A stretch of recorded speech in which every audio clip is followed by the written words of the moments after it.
El tema que el profesor Cristian me propuso es el tema de los sistemas políticos y económicos comparados.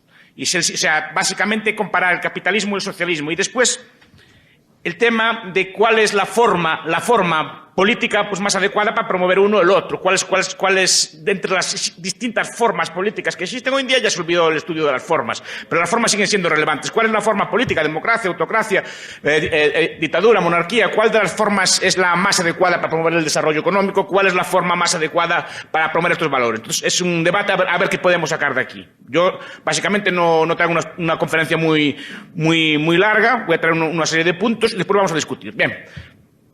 Mi tesis va a ser una y va a ser clara. La primera y principal, el socialismo es malo y el capitalismo es bueno. El capitalismo de libre mercado. Es así de fácil. Si aprenden esto ya aprendimos bastante. El socialismo es malo, copien ahí, y el capitalismo de libre mercado es bueno. Es la única opción. Y dirán, ¿y por qué? ¿Y por qué? Yo, así, en mi modestia apunto 4 rasgos. Primero, el socialismo no es libre. El socialismo es totalitario. ¿Por qué? Me dirán ustedes. Porque sin propiedad privada no hay libertad. Sin propiedad privada no puede haber libertad. No puede haber libertad de expresión, libertad de asociación, ni libertad de movimiento, ni ningún otro tipo de libertad humana. Porque no puede haberlo. Esto lo explicó una serie de autores.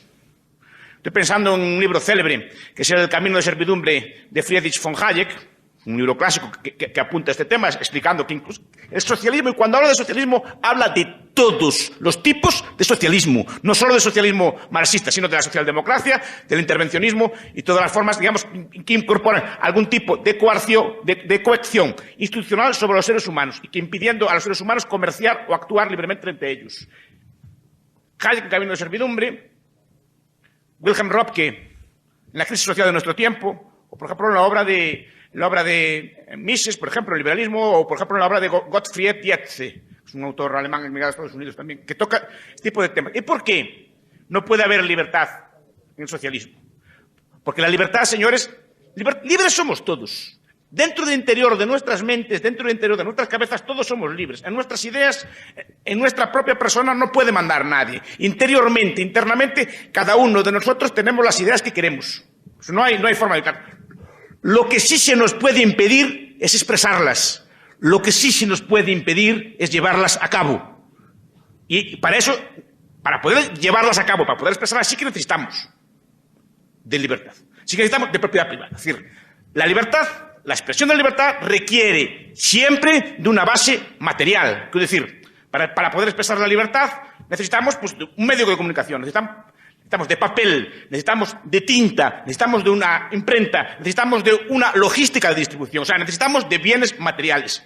Si queremos explicar en un auditorio, un debate de este estilo, necesitamos un auditorio, un local, y necesitamos un sitio, electricidad, luz, agua, etcétera, que nos permitan llevar a cabo este bien. Si queremos hacer un programa de televisión o un programa de radio, necesitamos una emisora de radio, necesitamos un receptor de radio, necesitamos un local donde hacer el programa, necesitamos unas cámaras para filmar y emitir el programa. Si queremos incluso usar Internet, necesitamos de computadores, necesitamos de edificios y necesitamos de lugares para hacer este tipo de cosas. Bien, si el Estado posee todos los medios de producción, si el Estado posee todos los bienes de una nación, simplemente si queremos hacer un programa de radio, ¿dónde lo hacemos? Si queremos elaborar un discurso como este, ¿dónde lo hacemos? Necesitamos pedir permiso. Por ejemplo, ¿qué hizo Salvador Allende en su momento? Pues no hizo nada raro. ¿Puso censura? No puso censura. Simplemente nacionalizó el papel de prensa y nacionalizó los repuestos de radio. No hizo falta censurar, no hizo falta elaborar una ley de censura, una ley de mordaza, nada así por el estilo. Simplemente nacionalizó el papel de prensa. Y simplemente, a partir de entonces, solo le daba papel a los suyos. ¿Prohibió algo? No, pero simplemente privó de la base material a la libre expresión. Y en general, cualquier reunión, cualquier asociación, cualquier libertad, sea esta de trabajo, si todos los medios de producción son del Estado y no me gusta mi trabajo, ¿a dónde voy? ¿A dónde voy si todas las empresas son del Estado? Entonces, en primer lugar, creo que es algo obvio. Si todo es propiedad del Estado, si hay una sociedad socialista y todo es propiedad colectiva, la libertad depende de la voluntad, del capricho, del arbitrio del gobernante. Es decir, es el gobernante quien decide qué libros se editan y cuáles no se editan, qué música se puede ejecutar o qué conciertos se pueden dar y cuáles no, y qué conferencias se pueden dar y cuáles no, y qué religiones pueden existir y cuáles no. Entonces, primer punto, si no hay propiedad privada, no hay libertad, porque, le repito, la libertad requiere siempre de una base material. La expresión de la libertad política o económica requiere de base material. Igualmente en el ámbito de la libertad de empresas. Si todo es propiedad del Estado, yo quiero iniciar un negocio, quiero comprar una cosa, vender una cosa, necesito de algún tipo de autorización administrativa que me puede ser dada o negada. Este es el primer punto a considerar.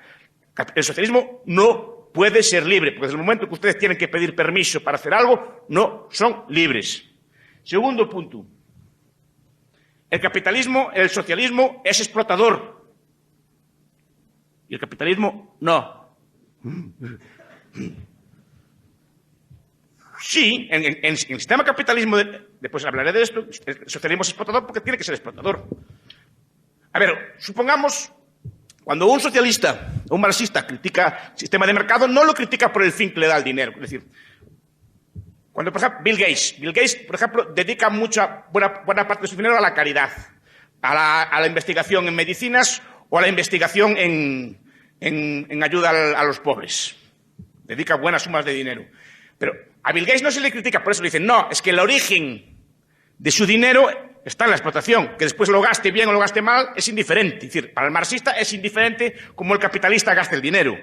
Para él, la esencia del mal está en cómo él obtiene el dinero.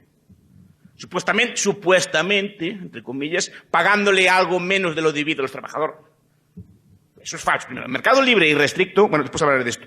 Pero el socialismo, vamos a ver, una sociedad socialista, unas que existieron en el mundo, tenemos Cuba o Corea del Norte o la Unión Soviética antigua o los países del este de Europa en sus tiempos, son sociedades socialistas. Esas sociedades no tenían armamento, no tenían ejércitos, no tenían sistemas de previsión social, no tenían sistemas de todo tipo, no hacían calles, no tenían bienes públicos. ¿Y esos bienes públicos cómo se financiaban en un sistema socialista? ¿Cómo se financiaba el ejército de la Unión Soviética? ¿Cómo financiaron el Sputnik? ¿Cómo financiaron las bombas atómicas? Pues pagándole menos a los obreros, si no, ¿cómo se puede permitir un excedente? No sé si me estoy explicando.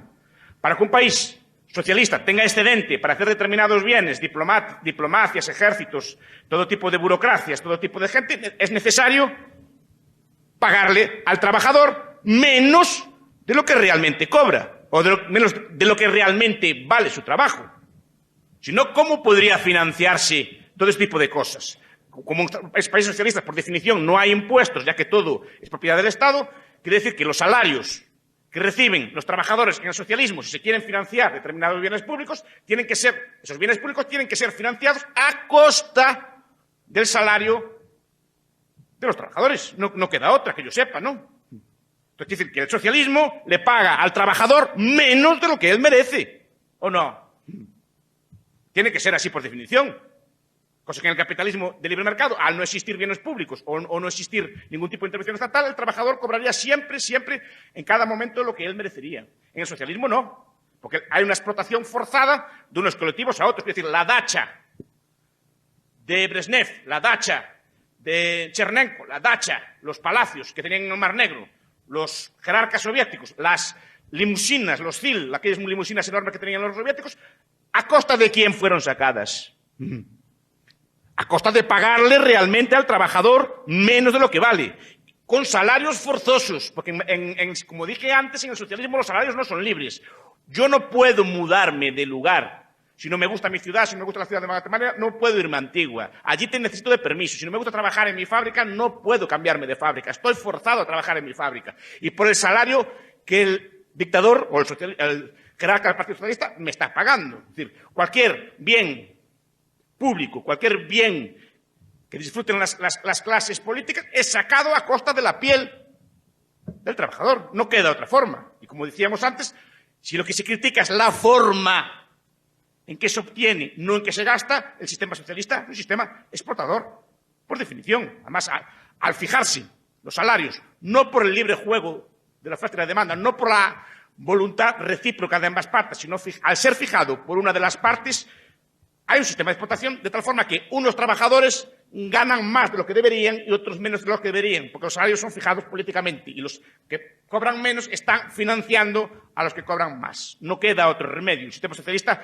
por definición, salvo que no tenga ningún tipo de bien público, salvo que no tenga ningún tipo de previsión, salvo que no tenga ningún tipo de ejército, es necesariamente explotador.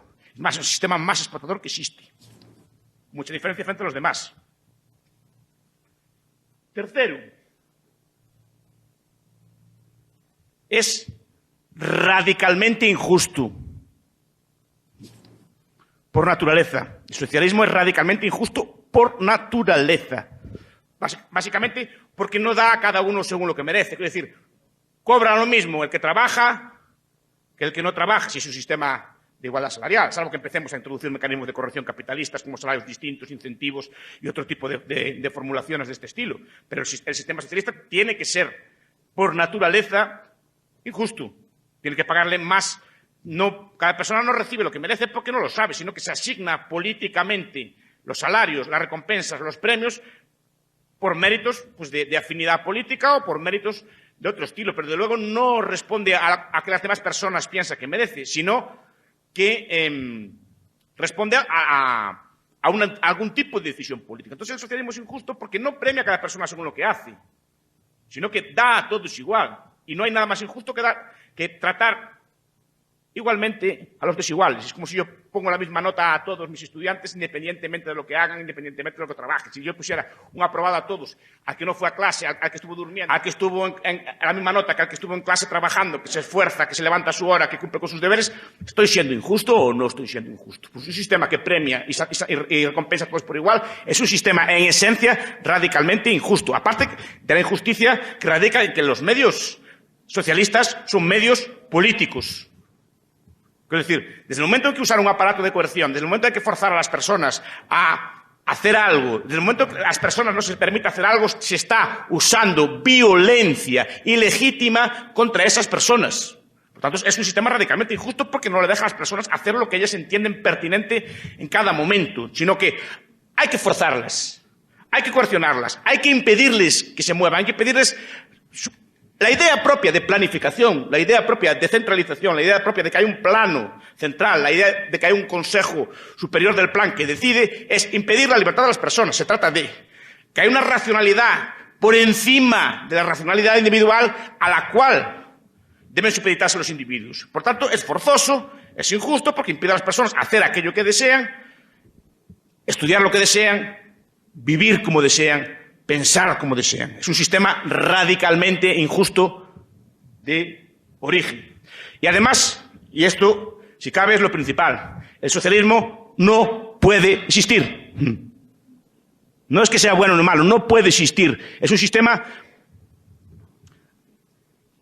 que es imposible, como nos demuestra bien la historia de los sistemas económicos. ¿Por qué? Porque es un sistema que no puede calcular. No sé si ustedes están familiarizados, algunos sí, con el debate sobre la imposibilidad económica del socialismo.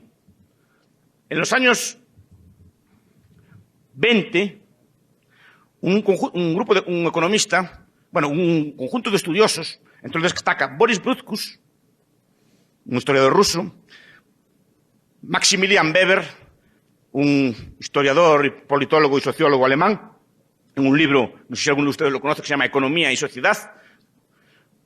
Un primer ministro de Holanda llamado Nicolaas Pierson y un economista austriaco llamado Ludwig von Mises. Estos cuatro autores empiezan a debatir la posibilidad de si un sistema socialista es posible o no.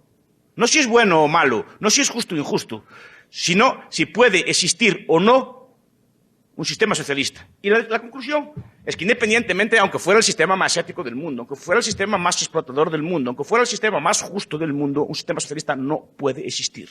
Porque sin propiedad privada no hay precios. Sin precios no hay cálculo económico. Y sin cálculo económico, un sistema económico se derrumba. No puede ser coordinado. Es decir, el socialismo es imposible.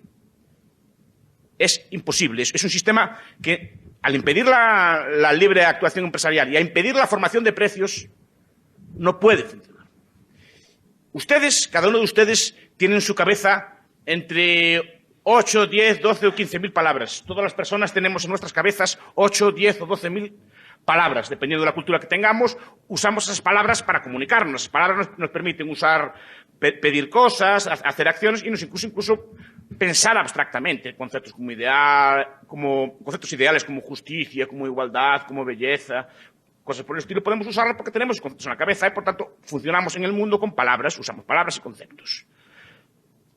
No le damos importancia ninguna a esas palabras, porque desde muy pequeñitos, cada día aprendemos 4, 5, 6, 7 palabras y todos los días nos van metiendo palabras en la cabeza y todos los días somos un poco más sabios y aprendemos más palabras y como las llevamos siempre con nosotros mismos en nuestra cabeza no le damos importancia.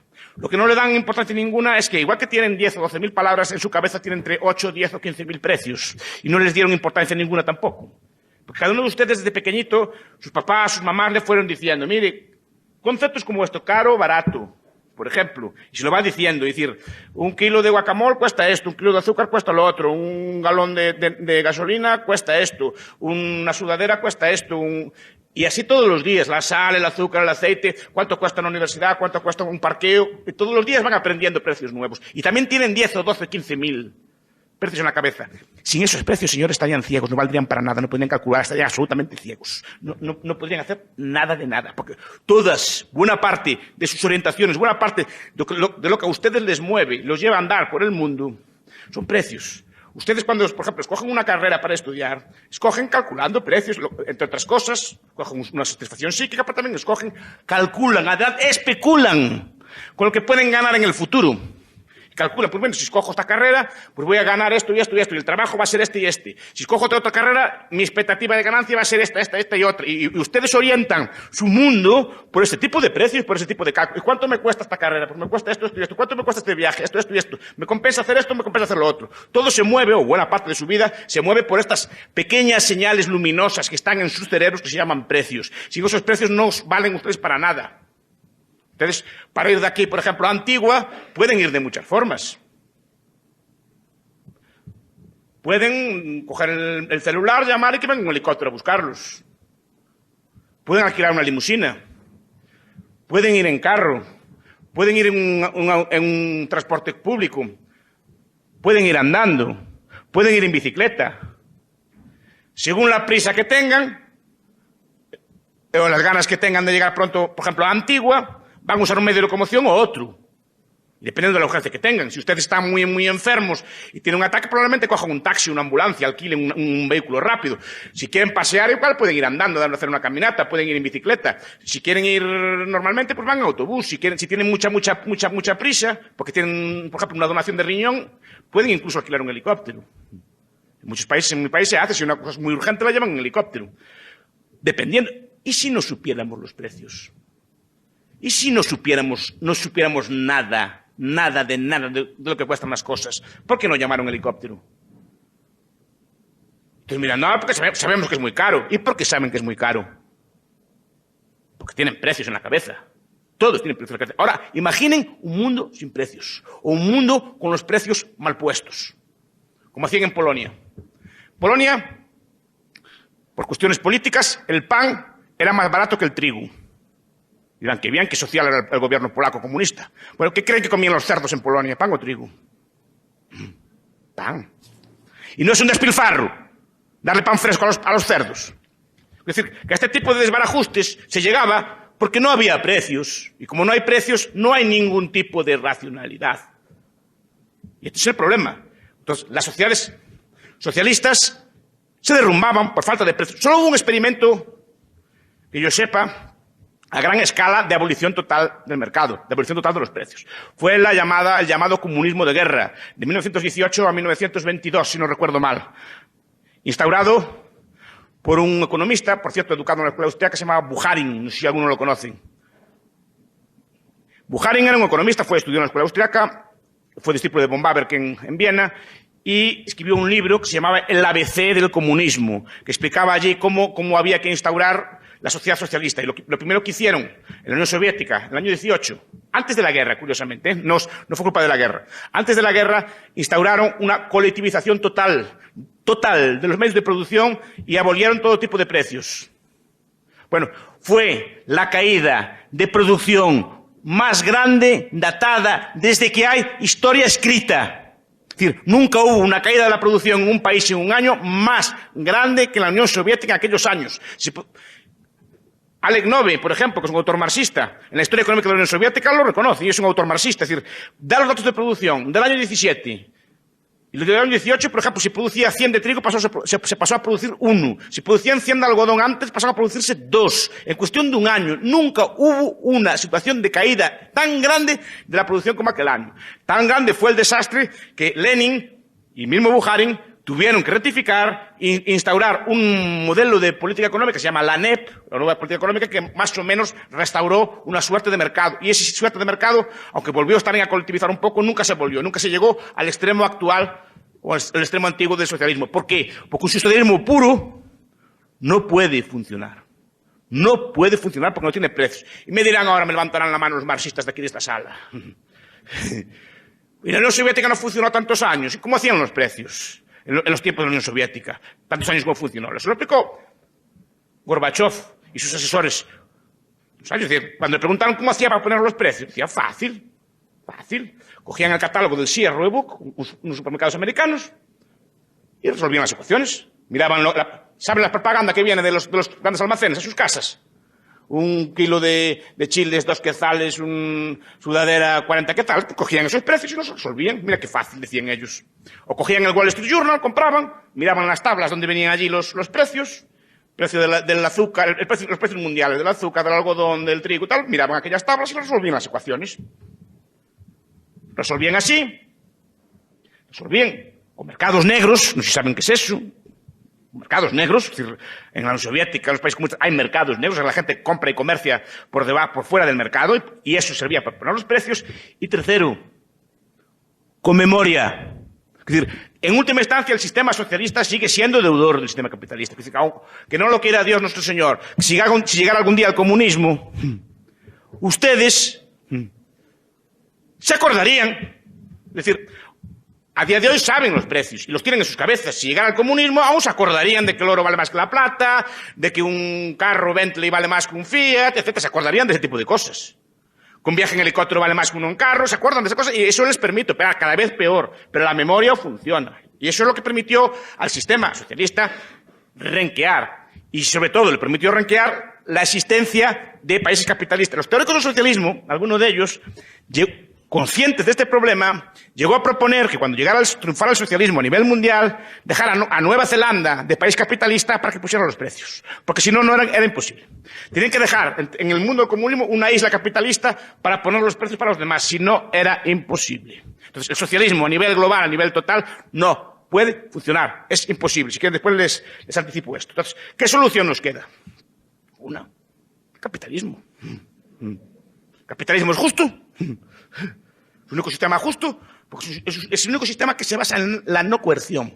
Es decir, es un sistema que se basa en el acuerdo libre entre las partes. Un viejo sociólogo alemán llamado Franz Oppenheimer escribió un libro muy bonito que se llama Der Rechtsstaat, es el Estado, y en el que explica muy bien esto. Es decir, hay dos formas de asignar recursos, y es un señor que es socialdemócrata, que no es capitalista y nada así por el estilo. Los medios políticos y los medios económicos. Los medios políticos son los medios que usan la fuerza, que usan la coerción, que usan la violencia. Es decir, una de las partes impone sobre la otra. Una de las partes usa la fuerza, usa las armas, usa la fuerza y le quita parte de su dinero a ustedes. La otra no, la otra es un intercambio libre entre dos partes. Y como es un intercambio libre entre dos partes, las dos partes tienen necesariamente, apodícticamente, que ganar. Ese es el intercambio de mercado. Entonces, es el único sistema justo. Es un único sistema que no usa de la fuerza, que no usa de la violencia, que no usa de la coerción, y en el que las dos partes ganan. Y cada parte puede escoger comprar o vender a quien mejor le interese y cómo le interese. Entonces, el sistema es justo y además remunera a cada factor. Se sabe muy bien si estudiaran ustedes economía o estudiaran ustedes lo que es el marginalismo, saben que cada factor de producción tiene que ser remunerado por lo que vale, y lo que vale es lo que deciden las demás personas que vale. El valor de cada persona es su productividad marginal descontada, pero valorada por lo que valoran las demás personas. Eso. O sea, cada persona en el capitalismo cobra o tiende a cobrar lo que las demás personas entienden que merece. Es duro decirlo, pero es así. La gente valemos todo lo que los demás dicen que valemos, no lo que pensamos nosotros que valemos. O sea, nuestro salario, en todos los ámbitos, Y es duro de asumir, hay que agachar la cabeza porque lo vamos a hacer. Es así el mundo. Eso no es justo ni injusto, es así. Eso primero. El sistema capitalista, como dije yo antes, no es explotador. Por duro que parezca, le paga a cada factor de producción lo que los demás dicen que vale. Entonces, no hay ningún tipo de explotación. Si quieren, después entramos en el debate. Pero el propio Marx tiene que reconocer, es decir, el propio sistema marxista ahí entra en contradicción. Si todos los sectores ganan lo mismo, todos lo mismo, pero cada sector económico tiene una composición orgánica del capital distinta, ¿sí o no? Es decir, una relación entre capital y trabajo. Y de ahí se deriva la tasa de explotación. Supongo que esto lo explicarán en sus universidades, ¿no? Bien. Cada sector, el sector eléctrico, el sector del seguro, el sector del textil, el sector del calzado, el sector del azúcar, cada uno tiene una composición orgánica del capital. En un sector hay mucho capital, por ejemplo, el sector eléctrico tiene mucho capital, necesitan de centrales nucleares, de centrales eléctricas, de todo tipo de infraestructuras y relativamente poco trabajo. Y otros sectores, el sector del calzado, una maquila, por ejemplo, tiene mucho trabajo y poco capital. No necesita de máquinas muy sofisticadas. ¿De acuerdo? O sea, consecuencia, composición orgánica del capital distinta. Por lo tanto, tasa de explotación distinta en cada sector. ¿Sí o no? ¿Sí o no? Sí, según Marx. Bueno, entonces la pregunta es si los deberes que van a llevar para casa son estos. A ver si los resuelven. Porque los marxistas dieron un premio, Bernstein quería dar un premio que resolviera esta pregunta y no fueron capaces de resolverla. ¿Cómo? ¿Cómo? Con tasas de explotación distintas, el beneficio es el mismo. ¿Cómo? Con tasas de explotación distintas, el beneficio es el mismo. Porque el beneficio, digo yo, y dicen los teóricos, que son de mi escuela, obviamente, el beneficio por ahí se deduce que no depende de la explotación. Por último, el capitalismo es el único sistema, por tanto, que puede calcular. Puede calcular porque tiene un sistema de establecer precios, por tanto, puede establecer, y sobre todo, tiene un sistema de beneficios. Y los precios y los beneficios son como luces que nos orientan, son como faros en la noche, y nos dicen, el beneficio alto nos di, inviertan aquí, su capital tiene que quitarse donde gana menos hacia donde gana más. Y así está, es un proceso de perpetua evolución. El capital está siempre invertido de la mejor forma posible, si no hay restricción. Siempre está invertido de la mejor forma posible. Y los precios siempre reflejan toda esa enorme cantidad de información que hay detrás, ¿no? Todos los precios nos dicen qué hay que producir. ¿Cuánto hay que producir? ¿Cómo hay que producirlo? ¿Dónde hay que producirlo? ¿De qué calidad? ¿De qué cantidad? ¿Quién debe producirlo? ¿Obreros muy cualificados y de poco salario? ¿O obreros muy cualificados y de alto salario? Eso todo nos lo dicen los precios. Por lo tanto, se permite el cálculo y se permite un sistema racional de producción. El único sistema racional de producción. La alternativa es quedar en manos de un dictador que decida asignar los recursos de unos para otros. Estos son los dos sistemas. Ahora, ¿qué sistemas políticos favorecen esto o lo otro? No hay, eso ya con esto finalizo. Pues si quieren podemos entrar. El capitalismo en general es indiferente también a la forma, en el sentido de que puede prosperar pues, en autocracias, puede prosperar en monarquías. De hecho, probablemente las formas mejores para el capitalismo prospere son las monarquías del antiguo régimen o sistemas de este estilo. Después, si quieres, se lo explico. Puede progresar en democracias, puede progresar incluso en regímenes comunistas. Los países que mejor funcionan, que mejor desarrollan el capitalismo a día de hoy son países antiguos comunistas. Y así en ese aspecto sí que son positivos. Es decir, China está haciéndolo capitalistamente muy bien, Vietnam está haciéndolo muy bien, en el este de Europa no digamos, los países más libertarios de Europa, más librecambistas de Europa son los países antiguo-comunistas. Ninguno de ellos quiso volver al comunismo, por algo será, supongo. Y todos ellos son los que están adoptando las reformas más ambiciosas de Europa. Entonces digo, hay indiferencia a la forma. Lo que importa no es tanto la forma política como el compromiso del gobierno con los derechos de propiedad y el compromiso del gobierno con la libertad económica y entender un poco los principios económicos. En principio, cualquier forma de gobierno es indiferente. Ahora, históricamente se dio más en unos sitios que en otros. Y ahora les voy a dejar que me interroguen si quieren. ¿Cómo puede ser un sistema capitalista, o cómo puede influir, mejor dicho, en un sistema capitalista a reducir la pobreza? Digamos el caso de Guatemala. ¿De qué manera se puede ayudar a la extrema pobreza a salir de ahí bajo un sistema capitalista?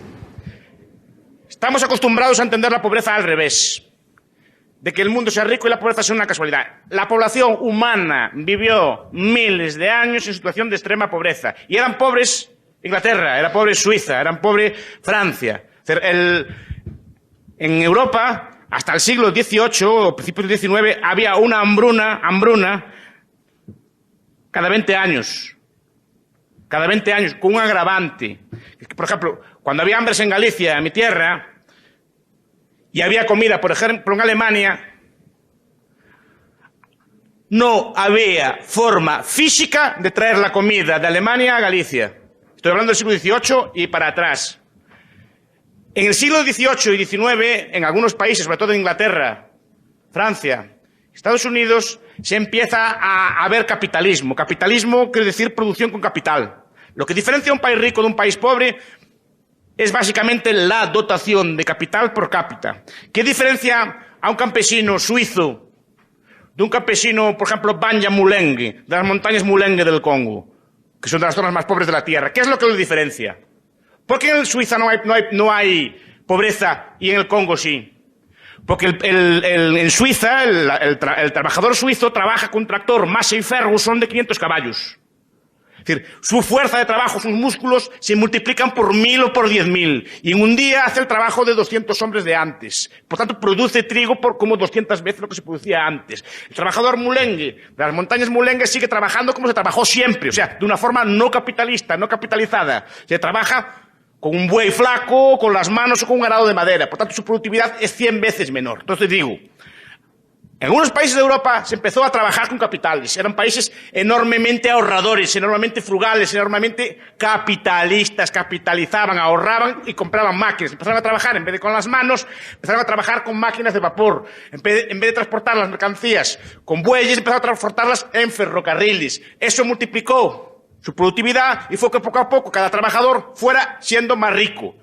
Y eso se fue expandiendo como una mancha de aceite. O sea, lo que hay que explicar es la riqueza, no la pobreza. La pobreza fue siempre la condición de la humanidad.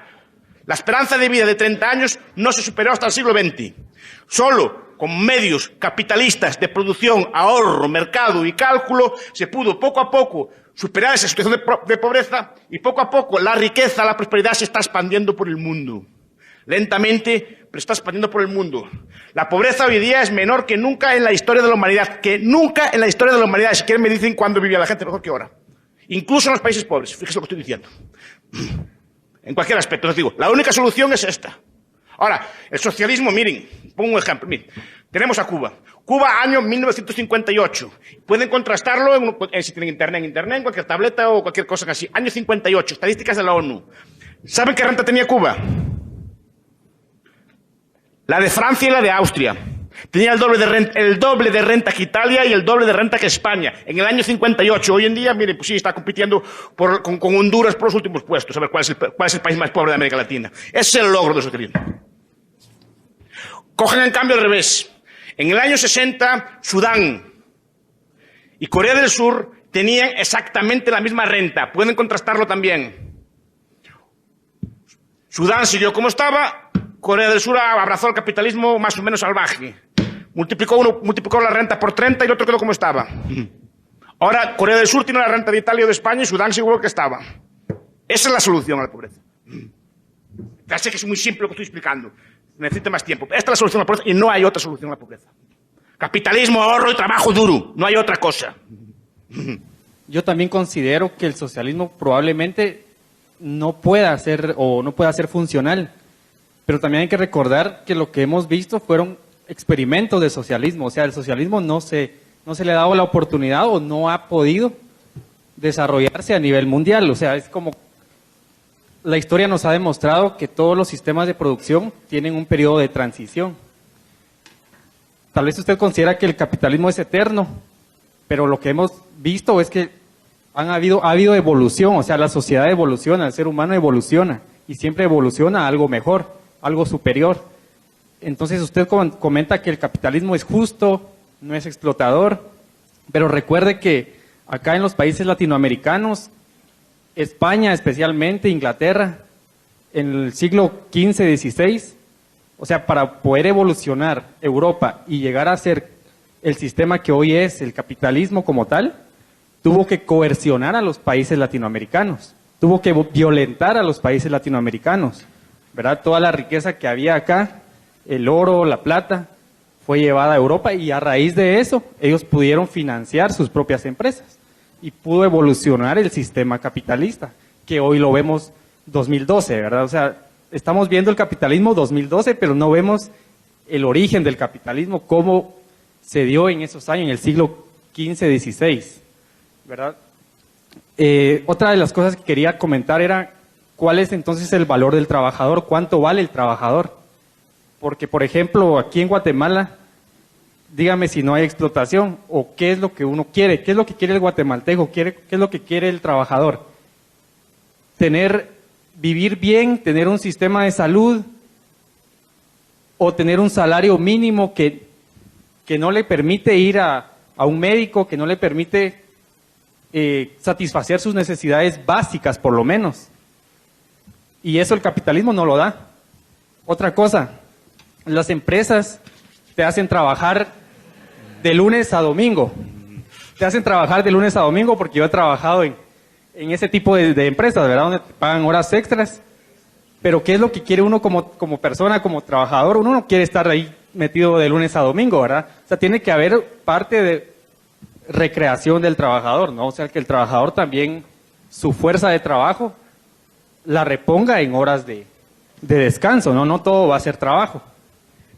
Cuando se debate de sistemas económicos, se debate de las dos formas. O se compara el socialismo teórico con el capitalismo teórico. Fue lo que intenté hacer yo. Es decir, el socialismo, no entré en casos concretos, después puse algún ejemplo. Pero el socialismo teórico se debate contra el capitalismo teórico. Y el socialismo real con el capitalismo real. Lo que se hace muchas veces es criticar el capitalismo real, lo que existe, que es un sistema muchas veces intervenido, muchas veces con influencias socialistas, con influencia de los estados, con una especie de socialismo ideal, y eso es lo que yo no me gusta admitir.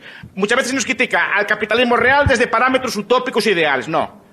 El socialismo ideal con el capitalismo ideal. Con el capitalismo ideal. Y el socialismo real de los países socialistas con los capitalistas reales. Entonces, ¿en qué queremos hacer? Muchas veces se hace mucha demagogia con estas cosas. Socialismo, lo que critiqué yo es el socialismo teórico. Y digo, el socialismo teórico no puede funcionar, independientemente que fueran ángeles los que gobernaran el sistema socialista.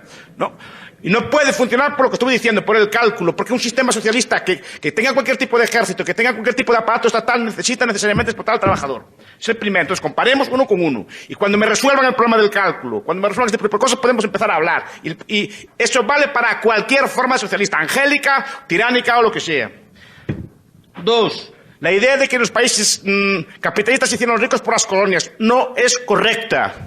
El saqueo se dio durante toda la historia de la humanidad. Los europeos fueron acosados por musulmanes, fueron acosados por hunos, fueron acosados por mongoles, fueron acosados por vikingos. Los latinoamericanos no solo fueron acosados por españoles, aztecas, todo tipo de gente acosaba a los pueblos de alrededor. Los seres humanos somos todos iguales, toda la humanidad es una, y somos todos iguales y todos somos iguales de malos, no somos unos más malos que los otros. Pero aparte de eso, es una falacia suponer que los países ricos se hicieron ricos a costa de las colonias. Porque no es cierto. No es cierto ni puede ser cierto. Como, por ejemplo, como Mises en Nación, Estado y Economía y otros autores apuntan, no puede ser correcto. No puede ser correcto. Primer punto. Yo veo Suiza, Noruega, Suecia, Luxemburgo, Canadá, Australia. Canadá y Australia incluso fueron colonias o países colonizadores. ¿Qué? Estos países que acabo de citar, ¿qué colonias tenían? ¿Y no están entre los países más ricos de la Tierra? El colonialismo, y lo explicó muy bien la escuela de Manchester, es una piedra de molino al pescuezo. El colonialismo es un lastre, como se ve, por ejemplo, en el caso portugués. Portugal tuvo las colonias más grandes proporcionalmente de su época y es el país más pobre de Europa con mucha diferencia. Segundo punto, dígame un solo país europeo que se derrumbara al perder las colonias. Dígame un solo país europeo o colonizador que se derrumbara al perder las colonias. Mire, ya le pongo un ejemplo nada más. El caso de España. Porque las colonias son un lastre. De hecho, por ejemplo, Inglaterra tenía colonias, pero no invertía en sus colonias. Tienen los datos ahí. Creo que es Lionel Robbins que lo historia. No, Gran Bretaña prefería invertir en Argentina, o en el Brasil, o en Rusia, antes que invertir en sus propias colonias. Las colonias es una cosa de prestigio político, es una cosa de imperio, es una cosa del Estado, es una cosa socialista. Porque el socialismo también está en el país socialista, ¿eh? Es decir, que hubo guerras también imperialistas. Es decir, pero aparte de eso, el colonialismo no da riqueza ninguna. El oro y la plata que se quitó de América, ¿saben para qué valió? Para subir los precios en Europa. Para nada más. Para nada más. Para crear inflaciones de caballo en Europa, para financiar guerras. Para nada más. No desarrolló ningún país europeo. De hecho, se desarrolló mucho más países europeos sin colonias que España con sus colonias todas que tenía. No le valió de nada. Porque la colonia normalmente, económicamente, es un lastre. Y tercero, habla usted de los salarios mínimos. ¿Cuánto vale un trabajador? Mire, el trabajo, nos guste o no nos guste, es una mercancía.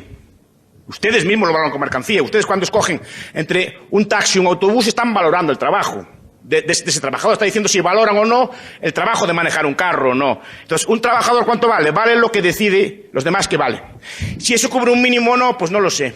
Usted hablaba de que el trabajo es duro. Yo no sé cómo era aquí antes. Yo sé, en Galicia, mi abuelo, que en paz descanse, trabajó de los 9 años. Desde los 9 años. Trabajaba en la conserva, en el campo, con los animales y cultivando la tierra, y desde los 9 años. Pero él no andaba a protestar. Y no había domingos, ¿eh? No había domingos. Mi abuelo nunca conoció un domingo. Hasta muy mayor conoció un domingo. Porque los animales comen todos los días. No sé si algunos de ustedes tienen antepasados en el campo, pero los animales comen todos los días y hay que cuidarlos todos los días. Y hay que ordeñar las vacas o lo que sea todos los días. No había descanso. Ahora, gracias a que la ahorró, gracias a que hizo cálculo económico, ya mi padre y yo ya pudimos trabajar de otra forma. Pero gracias a Dios se lo agradezco. Pero aún así mi abuelo, aún estando mal, cada día de su vida estaba mejor, porque veía que el país iba prosperando y que iba avanzando y que el sistema económico era el único que había. No quiso, si mi abuelo protestara que el sistema estaba mal, no arreglaría nada. Mi abuelo lo que hizo es agachar la cabeza, trabajar duro, ahorrar, y ese dinero bien invertido con cálculo derivó en la prosperidad más o menos que tenemos hoy en día. No hay otro camino. ¿Qué pasa? Que es lento. Es lento. Es un proceso que lleva 50 o 60 años, no es mañana.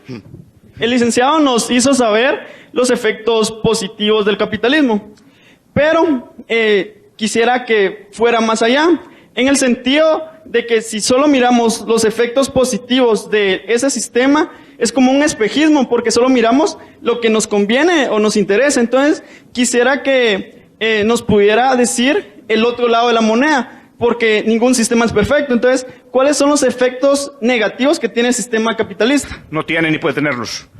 Me queda fácil responder.